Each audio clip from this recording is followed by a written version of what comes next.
Number digital number हम आज बता रहे हैं। ये क्लास 10th में रियल नंबर सिस्टम के चैप्टर का एक अंश है। तो ऑलरेडी हम पहले वीडियो में बता चुके हैं और रियल नंबर का जो यूक्लिड डिवीजन लेमा है एल्गोरिथम है उसके बारे में बताएंगे। लेकिन नेक्स्ट टॉपिक है इरेशनल नंबर।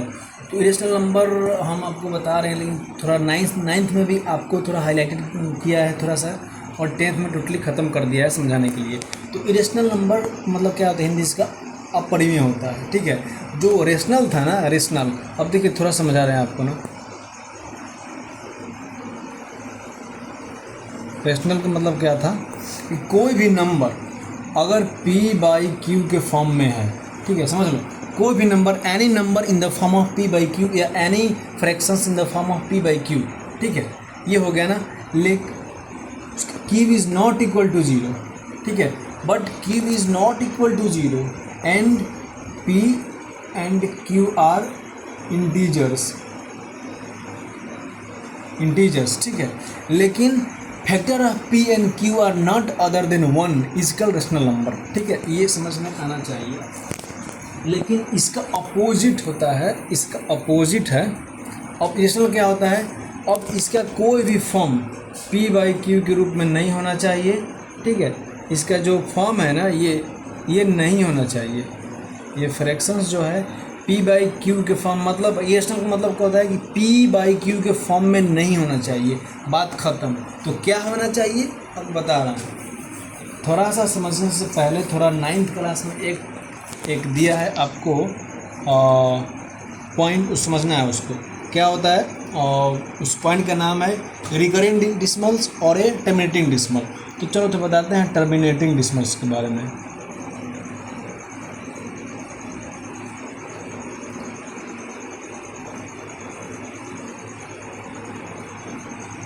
टर्मिनेटिंग डिसिमल और फ्रैक्शंस ये दोनों होता है।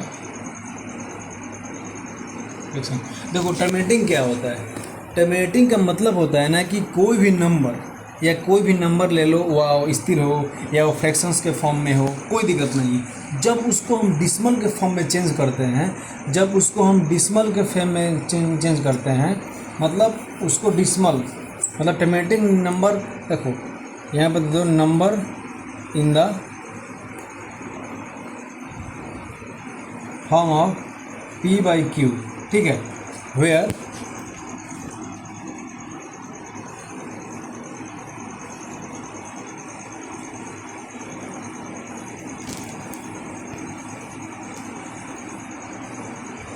देखो टर्मिनेटिंग डिसिमल और फ्रैक्शंस का मतलब क्या होता है, नंबर डॉट देता हूँ, number in the form of p/q where change in decimal so end. मतलब कोई भी नंबर अगर p/q के फॉर्म में हो, मतलब p/q क्या, कोई भी a/b या कोई भी ले लो, कोई दिक्कत नहीं, मतलब फ्रैक्शंस के फॉर्म में हो, तो उसको अगर हम डिवाइड करते हैं q से, p में डिवाइड करते हैं, तो जो इसका डिसिमल आएगा ना इधर, मतलब मान लो ये कुछ भी आ गया, डिसिमल्स आ गया, सपोज करो कि कोई भी नंबर दिया है, p/q नंबर दिया है, तो हमने उसको डिवाइड कर दिया, तो उसका आंसर आ गया 0.124 या आ गया 0.2464, ठीक है, 4096, ठीक है ना, ये आ गया ना। तो इसका इंड हो गया, मतलब इसके अलावा, मतलब यहाँ पे ना, यहाँ पे देखो, जब यहाँ पे ये कुछ भी कट गया ना, तो सपोज करो यहाँ पे कुछ भी कट गया तो इसका इंड हो गया। मतलब कोई भी तुम डिवाइड करते हो किसी भी फॉर्म में, तो उसको डिवाइड करके रिमाइंडर तक आते हो, तो वहाँ पे कुछ तो बचता है, तो उसको हटा देते हो, हटाओगे ना, वहाँ पे हटा दोगे तो सो इंड हो जाएगा। मतलब रिमाइंडर अगर कुछ नहीं बचा, क्रॉस हो गया, तो हमारा डिसिमल क्या हो जाएगा, इंडिंग हो जाएगा। मतलब जो डिसिमल फॉर्म में आएगा इंडिंग हो जाएगा, उसे कहते हैं टर्मिनेटिंग डिसिमल। समझेंगे कैसे ये टर्मिनेटिंग है कि नहीं है। चलो ठीक है, बताता हूँ, ध्यान देना, ये सब बात याद रखना। अब कोई भी नंबर अगर p/q के फॉर्म में है, तो टर्मिनेटिंग कब होगा, जब इसको हम डिवाइड करेंगे, तो हमारा जो डिसिमल होगा वो इंडिंग हो जाएगा। यहाँ पे दिखाइए, वो इंडिंग हो जाएगा। इंड मतलब डिवाइड करेंगे तो रिमाइंडर 0 हो जाएगा, इंड हो जाएगा, ख़त्म हो गया। लेकिन ऐसा ही अगर समझना है तो कैसे समझेंगे, तो इसको प्रूफ किया गया है कि देखो, कोई भी नंबर अगर p/q के फॉर्म में है, q का जो फैक्टर है ना, q का जो फैक्टर है, या तो 5 होना चाहिए या तो 2 होना चाहिए, ठीक है, या तो 5 × 2 दोनों होना चाहिए, कोई दिक्कत नहीं है। मतलब इसका जो भी फैक्टर है, 5 हो, 2 हो या 5 2 दोनों हो, तभी वो टर्मिनेटिंग डेसिमल कहाएगा, नहीं तो अनटिल वो नहीं कहाएगा, नहीं तो नहीं होगा। ये थोड़ा सा आप टर्मिनेटिंग समझ गए हैं ना। अब चलिए थोड़ा सा बताते हैं आपको रिकरिंग डेसिमल्स के बारे में। देखिए आप इसको नोट करते जाइएगा, नहीं तो दिक्कत होगा। ये शॉर्ट हम बता दें कि हम टॉपिक वाइज बता रहे हैं आपको, ताकि आपको दिक्कत ना हो इरेशनल में कहीं भी। अब होता है क्या होता है रिकरिंग डेसिमल, रिकरिंग और रिपीटिंग जो होता है। देखो रिकरिंग क्या होता है, रिकरिंग का मतलब ये होता है ना कि कोई भी नंबर अगर p/q के फॉर्म में है, ठीक है ना, उसको हम डिवाइड कर रहे हैं ना, डिवाइड कर रहे हैं, तो वो नहीं आता है कि यहाँ पे मान लो 0 to 5 आ गया तो ये 4 4 4 4 इसका अंत ही नहीं हो रहा है, ठीक है ना। तो इसको क्या कह देते हैं, रिकरिंग हो गया। मतलब इसका साइन है, इसको साइन दे देंगे, रिकरिंग हो गया, ठीक है। इसी को रिपीटिंग कहते हैं, कोई दिक्कत नहीं है, और इसी को रिकरिंग कहते हैं। मतलब कोई भी नंबर अगर p/q या a/b के फॉर्म में कोई भी हो, कोई कहीं से भी कोई भी नंबर हो, कोई भी नंबर अगर फ्रैक्शंस के फॉर्म में हो ना, ये देखो ये फ्रैक्शंस के फॉर्म में हो, यहाँ पे q, इसको डिवाइड कर रहे हैं, इसको डिवाइड कर रहे हैं, तो जो इसका डिसिमल फॉर्म है, इसका डिसिमल फॉर्म है 0 पॉइंट मान लो 3 4 3 3 3 आ रहा है, इसका अंत ही नहीं हो रहा है, मतलब खाली 3 3 3 आ रहा है, 3 3 आ रहा है। तो इसको क्या लिखेंगे हम, 3 के ऊपर बस। यहाँ पे इसको डिवाइड किए हैं, तो मान लो कि डिवाइड करने के बाद 0 1 4 3 3 3 3 का इसका अंत ही नहीं होगा, तो हम लिख देंगे 0.43, मतलब इसका अंत नहीं होने वाला है। एक और भी कंडीशन आता है कि कोई भी नंबर फ्रैक्शंस में दिया है, उसको डिवाइड करेंगे तो उसका एंडिंग ऐसे हो जाएगा, ऐसे ऐसे 4 4 4 आ रहा है, इसको कैसे लिखेंगे हम, 0.4 के ऊपर रिकरिंग, ठीक है। इसी को कहते हैं रिपीटिंग और रिकरिंग, ठीक है ना। समझ में आ गया ना, ये खत्म हो गया। थोड़ा सा ये दिमाग रखना, इसको नोट कर लीजिएगा, हाईलाइटेड है, क्लास 9th में दिया है, 10 में टोटल खत्म हुआ है। के बारे में थोड़ा 9th क्लास में क्या समझाया इसके बारे में समझिए, ठीक है। 10th तक आपको ले आ रहे हैं ना। तो इरेशनल क्या होता है, क्या होता है इरेशनल, देखिए non terminating, non terminating, non terminating and non recurring, बस याद रखिए कि वो तो मतलब अपोजिट है। मतलब इरेशनल का मतलब सपोज करिए इरेशनल नंबर रेशनल का अपोजिट होता है, वो भी डिफरेंस हो जाएगा, लेकिन इसका मेन डिफरेंस क्या होता है, नॉन टर्मिनेटिंग नॉन रिकरिंग। अभी आपको टर्मिनेटिंग के बारे में बताए थे, जो उसका डिफिनेशन है अपोजिट, मतलब वो नहीं होना चाहिए डिस्मल्स के फॉर्म में, ठीक है ना। अब क्या होता है कि नॉन रिकरिंग, नॉन रिकरिंग भी नहीं होना चाहिए, मतलब ये क्या क्या नहीं होना चाहिए, मतलब नॉन टर्मिनेटिंग भी नहीं होना चाहिए। मतलब कोई भी नंबर अगर p/q के फॉर्म में हो, इसको अगर डिसिमल में लिखते हैं ना, तो इसका जो एंडिंग होता है ए भी नहीं होना चाहिए। और रिकरिंग का मतलब क्या होता है, कोई भी फॉर्म में हो, इसको हम डिवाइड करते हैं, तो इसका जो नंबर है 3 3 3 3 3, मतलब 0.3 के ऊपर रिकरिंग भी नहीं होना चाहिए। तो क्या होना चाहिए, बता रहे हैं आपको क्या होना चाहिए। इरेशनल नंबर का डिफिनीशन है, इरेशनल नंबर का डिफिनेशन क्या होता है, नॉन टर्मिनेटिंग नॉन रिकरिंग। तो टर्मिनेटिंग क्या p/q फॉर्म में हो, 0.44 खत्म हो गया, यहाँ पर डिसिमल खत्म हो गया, तो ए भी नहीं होना चाहिए, ए भी नहीं होगा, इरेशनल नंबर ए भी नहीं होगा।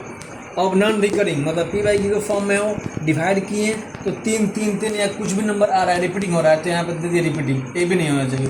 तो क्या होना चाहिए इसका डिफिनेशन, नॉन मतलब इसका कोई भी नंबर अगर p/q के फॉर्म में हो, p/q के फॉर्म में हो, तो उसको डिसिमल में लाएंगे तो ए भी नहीं होना चाहिए, ए भी नहीं होना चाहिए। तो क्या होगा, जैसे मान लो एक एग्जाम्पल दे दिए 4.9, ठीक दिया है कि 4.924 फिर 22 फिर 4222, मतलब क्या होना चाहिए कि टर्मिनेटिंग भी नहीं होना चाहिए और रिपीटिंग भी नहीं होना चाहिए। तो अब देख लीजिए इसमें कोई रिपीटिंग नहीं हो रहा है, लेकिन इसका अंत ही नहीं होगा, ठीक है। ये आपका हो गया इरेशनल नंबर, हो रहा है, हाँ ये हो गया आपका इरेशनल नंबर हो गया, ठीक है ना। अब थोड़ा 9th क्लास में क्या दिया है इसके बारे में आपको बता दे रहा हूँ, थोड़ा सा डिटेल बता रहा हूँ 9th में क्या दिया है, ठीक है ना। 9th में क्या दिया है, इसका रूल जो प्रॉपर्टी बता दे रहा हूँ आपको। ये क्या हो गया आपका इरेशनल नंबर हो गया, मतलब इसको अगर डिवाइड करेंगे ना, इसको अगर डिवाइड के फॉर्म में लाएंगे, जैसे इसका फॉर्म क्या होगा, जैसे इसका फॉर्म क्या होता है, इसको हटाएंगे ना यहाँ पे तो 1/2 हो जाएगा, ठीक है। इसका जैसे भी हम इसको अलग से इसको तोड़ेंगे, आप समझते हैं ना, इसको हम हटाएंगे, हटाते हैं तो इसका एंडिंग जो भी होगा वो अलग तरीके से होगा। चलिए बताते हैं आपको। पहला रूल क्या है, एडिशंस वाला। एडिशंस वाला मतलब कोई भी इरेशनल नंबर को रेशनल से ऐड करेंगे ना, रेशनल से ऐड करते हैं तो उसका रिजल्ट क्या आएगा। देखिए, sum of irrational number and rational number is always irrational, मतलब ये ऑलवेज क्या होगा, इरेशनल ही होगा, ये प्रूव्ड है। चलिए 2 नंबर क्या है क्वेश्चन, सब्ट्रैक्शंस वाला एक है, ठीक है ना। चलिए बताता हूँ आपको, ये क्या है, ये आपका ऐड वाला है, ये आपका सब्ट्रैक्शंस वाला है, बता दे रहा हूँ आपको, ठीक है ना। चलिए ये भी इरेशनल नंबर आ गया आपका, नंबर में सर इसको घटा दे रहा हूँ ना, 4/6, जो इसका आंसर आएगा वो भी यही होगा।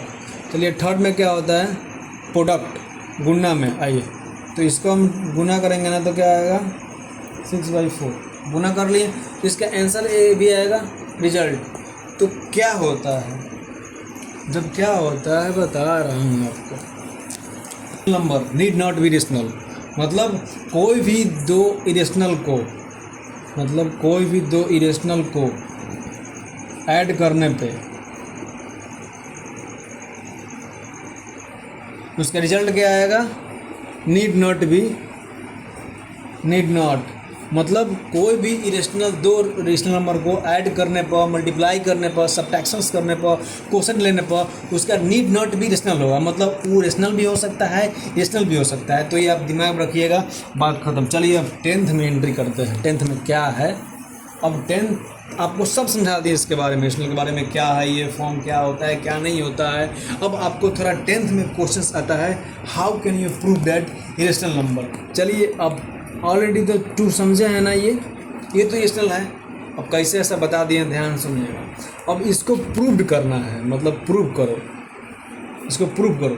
तो मैं बता रहा हूँ इसको प्रूव करने एक क्राइटेरिया, पहले भी बता रहा हूँ, लेमा क्या होता है, लेमा ऑलरेडी प्रूव्ड होता है, उसको प्रूव है यूज़ किया जाता है प्रूव करने के लिए। तो ये ऑलरेडी प्रूव्ड है, इरेशनल है, लेकिन आपको फिर से बताना है कि ये कैसे है, बताइए। तो मैं इसको क्या करूँगा, शॉर्ट फॉर्म। देखिए शॉर्ट फॉर्म जितना जानिएगा उतना ही आपके लिए अच्छा होता है। जैसे देखिए 2 है ना, इसको मान लीजिए कि इरेशनल है, इसको मान लीजिए कि रेशनल नंबर है। तो कैसे मानेंगे, जब इसको P/Q के फॉर्म में आ जाएगा, ठीक है ना। यहाँ पे जो भी डिफिनेशन होता है रेशनल का लिख दीजिएगा कि let √2 is a rational number और in the form of P/Q and P and Q are integer and factor of P and Q not other than 1 and Q is not equal to 0, then सब। अब इसको क्या करेंगे, according two questions के हिसाब से, according to theorem के हिसाब से क्या करेंगे, इसको स्क्वायरिंग कर देंगे, ठीक है ना, स्क्वायरिंग बोथ साइड कर देंगे। और जब स्क्वायरिंग आप बोथ साइड करेंगे तो आपका रिजल्ट क्या आएगा, रिजल्ट आपको आएगा √2 and P² and Q², ठीक है। इसका रिजल्ट क्या आ जाएगा, आपका 2 आ जाएगा, और यहाँ पे equal to P² and Q²। इसका दे देंगे यहाँ पे 2Q² is equal to P²। तो क्या कर रहा है यहाँ पे 2 डिवाइड्स P, ठीक है ना, 2 डिवाइड्स P कर रहा है, क्यों।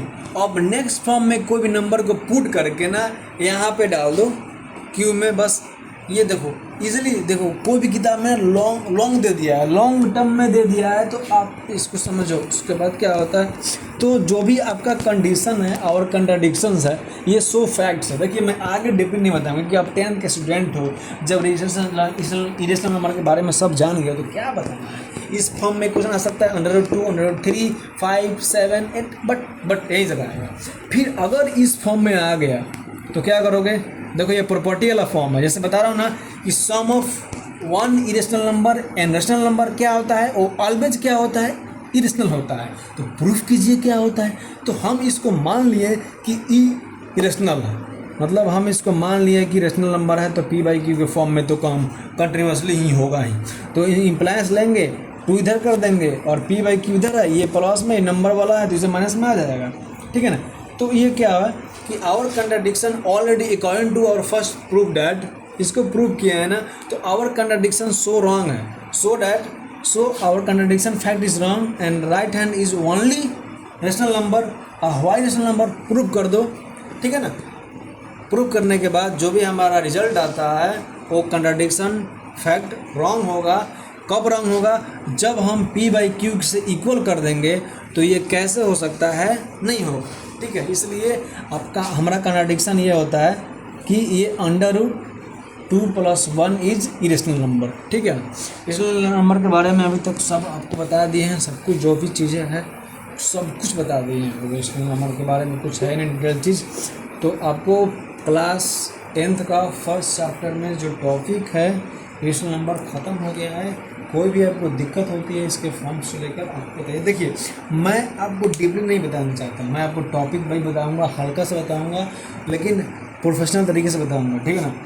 तो बात ख़त्म हो गया। यहीं पे जो भी आपको दिक्कतें होती है आपको बताना है। मेरा यूट्यूब में वहाँ पे नंबर है, वहाँ पे कमेंट कर सकते हैं आप। जो भी दिक्कतें होती है आप सोल्यूशंस के लिए कमेंट कर दीजिएगा। ठीक है ना? जय हिंद, जय भारत।